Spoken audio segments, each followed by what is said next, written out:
When it comes to performance, it's best to stick to opaque materials. But for objects like hair, vegetation, and transparent materials, this might not work. In cases like these, using an opaque material will cause a given object to look unnatural. In others, such as leaves on a tree, it could result in too many triangles and causing a slowdown in other parts of the rendering pipeline. There are a few basic options in UE4 to render geometry with transparency or non-uniform surfaces such as holes, cutouts, or see-through materials. We'll begin with the fastest option. First, we use opaque rendering for solid objects as the most performant material. And with rough front-to-back sorting, it can avoid pixel shader computation for occluded pixels. Second, we use masked rendering for objects that have transparency through a mask that produces pixels that are either 100% opaque or 100% translucent, with no in-between transparency. Note that with MSAA enabled, UE4 does more than the simple text kill or clip instruction in the pixel shader, which would result in a binary per pixel decision. Depending on MSAA level, you'll see more shades as it disables MSAA samples based on the alpha value, resulting in slightly more gradual transitions. 4x MSAA provides only 3 shades, resulting in banding when edges cover a large screen area.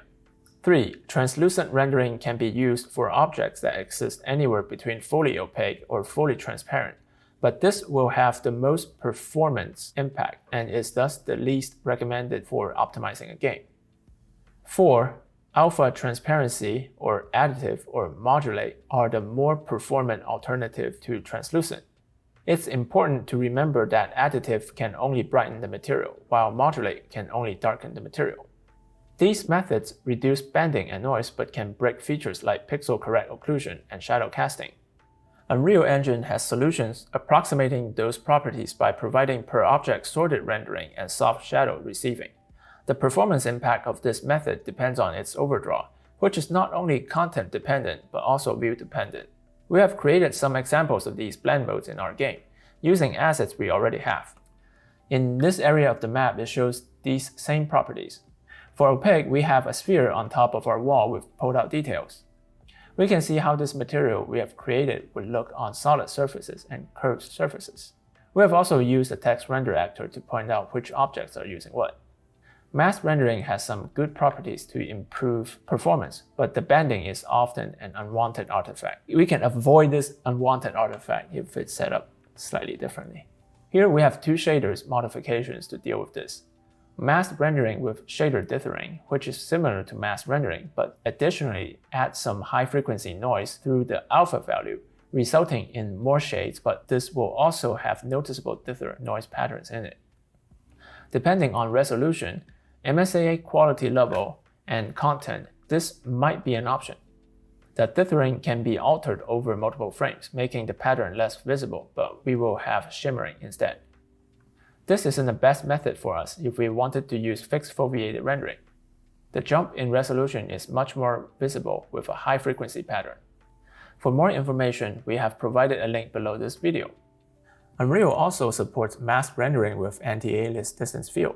Distance field fonts allow us to render 3D text at a much higher quality and speed. When importing a new font into Unreal Engine for use in a text render actor, it must be set as an offline cached font. When the font is set to offline, the engine will request an import of the font file to use and a size, generating a texture page of all the characters in the font.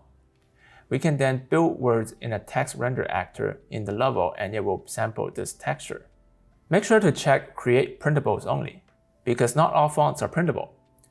With the option Use Distance Field Alpha set to True, the rendering of close or large size text renders will improve and become nice and crisp. Material blend modes also apply to UI widgets. We have created some UMG widget elements. They're all using the same widget, but they're rendering them differently. The left one is rendering opaque, the middle one is rendering masked, and the right one is rendering transparent. There's also a text render actor underneath to show the differences. If we open up BP_C2UMG demo and select the viewport, we can see this. There's also a text render actor underneath to show the difference when we're up close or far away. This is like a normal font, normal UI. And then this is distance field UI. super smooth. And at a distance, they're the same. In the next module, we will discuss some additional considerations for VR and rendering.